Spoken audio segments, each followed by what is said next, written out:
கிறிஸ்துவுக்குள் மிகவும் பிரியமானவர்களே, தினம் ஒரு தூதன் வழியாக உங்களை சந்திப்பதிலே சந்தோஷப்படுகிறேன். இந்த நாளிலே என்னாகமம் 17வது அதிகாரம் 5வது வசனம். அப்பொழுது நான் தெரிந்து கொள்ளுகிறவனுடைய கோல் துளிர்க்கும். இப்படி இஸ்ரவேல் புத்திரர் உங்களுக்கு விரோதமாய் முறுமுறுக்கிற அவர்கள் முறுமுறுப்பை என்னை விட்டு ஒழிய பண்ணுவேன் என்றார். ஆண்டவருடைய நேரடியான ஒரு வார்த்தை. ஆண்டவருடைய ஊழியக்காரங்களுக்கு விரோதமாய் அந்த நாட்டின் அந்த இஸ்ரேல் சபையார் மக்கள் முறுமுறுக்கிறார்கள், எதிர்க்கிறார்கள். பல்வேறு விதமான குற்றச்சாட்டுகளை வைத்து சமாதான கேடான காரியங்களை எல்லாம் செய்கிறாங்க. அப்போ இந்த காலகட்டங்களில் ஆண்டவர் ஒரு நல்ல ஆலோசனையை சொல்லுகிறார். என்ன சொல்லுகிறார்னா, ஒவ்வொரு கோத்திரத்தின் பெயரை எழுதி ஒரு கோலை வைப்பா என்று சொல்கிறார். அப்போது லேவியின் பெயர் எழுதப்படுகிறது. அந்த கோலை வைக்கிறாங்க. அந்த கோல் மட்டும் துளிர்க்கிறது, மற்ற கோள்களை ஒன்றும் இல்லை. அப்போது ஆண்டவருடைய சித்தம் அந்த இடத்துல வெளிப்படுகிறது. என்னென்னா, ஊழியக்காரங்களுக்கு, தேவ பிள்ளைகளுக்கு விரோதமாக எழும்புகிற அந்த முறுமுறுப்பை, அந்த குறை சொல்லலை, குற்றப்படுத்துதலை மாற்றி அமைக்க தேவன் அவர்களை துளிர பண்ணுகிறார், தழைக்க பண்ணுகிறார், உயர்த்துகிறார் என்று எடுத்துக்கொள்ளலாம். ஆகவே எங்கெங்கெல்லாம் நமக்கு எதிரான குற்றச்சாட்டுகளும் குறை சொல்லுதலும் கை நீட்டுதலும் இப்படியெல்லாம் வருதோ, ஒன்றை புரிந்து கொள்ளுங்கள், தேவ பிள்ளைகளை கர்த்தர் கைவிட மாட்டார். யார் முறுக்கிறாங்களோ அவங்களுக்கு முன்பாக நம்மளுடைய வாழ்க்கை துளிர்க்கும், செழிக்கும், உயரும். அதில் எந்த விதமான சந்தேகமே கிடையவே கிடையாது. இப்படி செய்து தேவன் என்ன செய்கிறார்னா, முறுமுறுக்கிற அந்த முறுமுறுப்பை ஒழிய பண்ணுகிறாராம். அன்பானவர்களே, இன்றைக்கும் உங்களுடைய வாழ்விலே ஒரு காரியத்தை நன்றாக முழு நிச்சயத்தோடு புரிந்து கொள்ளலாம். நமக்கு விரோதமாக எழும்புகிற முறுமுறுப்புகள், பலவிதமான பிரச்சனைகளை உண்டு பண்ணுகிற ஆவிகளின் போராட்டம் சில மனிதர்கள் மூலமாக வருகிறது என்றால் பயப்படாதீர்கள்.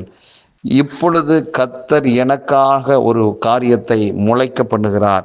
கர்த்தர் எனக்கான ஒரு உயர்வை எல்லா மக்களும் காண வெளிப்படுத்த போகிறார். கர்த்தரால் வந்த உயர்வையும் மேன்மையும் நான் விரைவில் அடைய போகிறேன். எல்லா விதமான சத்துருக்களுக்கு முன்பாக எனக்கு ஒரு பந்தியை தேவன் ஆயத்தம் பண்ண போகிறார் என்று விசுவாசத்தோடு காத்திருங்கள். ஏனென்றால் அன்றைக்கு அப்படி நடந்தது என்றால் இன்றைக்கும் அப்படி நடக்கும். ஆகவே அன்றைக்கு முறுமுறுப்பிலிருந்து அந்த முறுமுறுப்பை செய்யக்கூடிய மக்களுக்கு முன்பாக தேவன் தம்முடைய பிள்ளைகளுடைய கோலை துளிர வைத்தார், ஊழியக்காரனுடைய கோலை துளிர வைத்தார். அதன் மூலமாக முறுமுறுப்புக்கு ஒரு முற்றுப்புள்ளி வைக்கப்படுகிறது.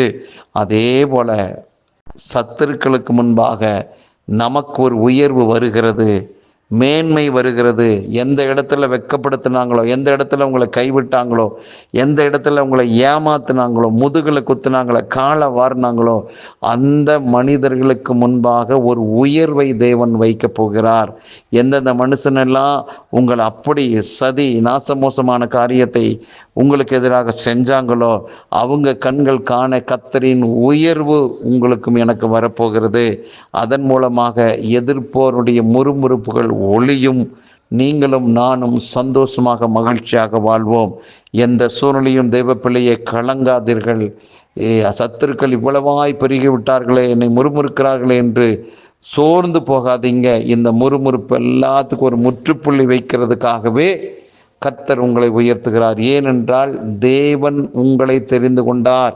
நானும் நீங்களும் தேவனை அல்ல, அவர்தான் முந்தி தெரிந்து கொண்டார். ஆண்டவரே சொல்றார், நான் உங்களை தெரிந்து கொண்டேன்னு சொல்றார். அப்போ அவரால் தெரிந்து கொள்ளப்பட்ட பிள்ளைகள் நீங்கள் நானும். ஆகவே நிச்சயமாக அவரால் தெரிந்து கொள்ளப்பட்ட பிள்ளையாகிய நம்மை ஆண்டவர் துளிர பண்ணுவார், மேன்மை அடைய செய்வார், உயர்வை கொடுப்பார். ஆகவே எந்த சூழ்நிலையிலும் கைவிட மாட்டார். கலங்காதீர்கள், தைரியமாயிருங்கள். கர்த்தருடைய நாமம் மகிமைப்படட்டும். நல்ல பிதாவே, எங்கள் வாழ்விலே கர்த்தாவே நீர் எங்களை தெரிந்து கொண்டு எங்கள் கோலை, எங்கள் வாழ்க்கை நீர் துளிர பண்ணுகிறேன் சத்துருக்களுக்கு முன்பாக. ஆகவே எந்த சூழ்நிலையிலும் உங்கள் அன்பு எங்கள் மேலே வெளிப்பட்டதுக்காக நன்றி. இதை கேட்டுக்கொண்டிருக்கிற ஒவ்வொருவரையும் வாழ்த்துகிறேன், ஆசீர்வதிக்கிறேன். இந்த நாளும் ஒரு வெற்றி நாளாக அமையட்டும். இயேசு கிறிஸ்துவின் நாமத்தை ஜெபிக்கிற நல்ல பிதாவே, ஆமென்.